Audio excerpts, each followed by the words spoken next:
এটা হলো একটি আজব দুনিয়া, কারণ মানুষের ঘর, চায়ের কাপ ও তাদের চেহারা সবকিছুই কাঠের মতো চারকোণ আছে। কিন্তু একদিন হঠাৎ করে গোলাকার একটি গাড়ি তাদের শহরে চলে আসে এবং গাড়ির ভিতর থেকে গোলাকার একটি মেয়ে বের হয়ে আসে।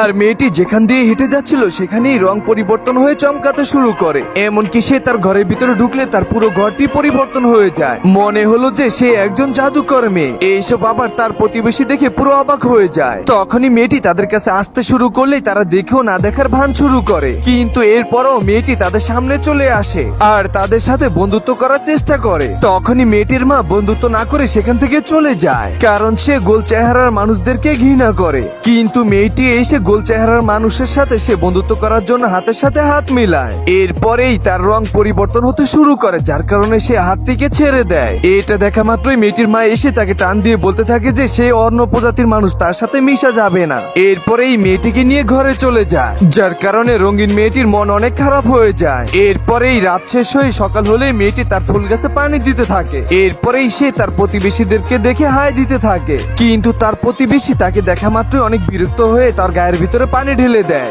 এরপরেই বিকাল হলে বাঁকা মেয়েটি ঠিক মতো সাইকেল চালাতে পারতো না, কারণ তার সাইকেলের চাকাটি সম্পূর্ণ বাঁকা ও চারকোনাচে ছিল।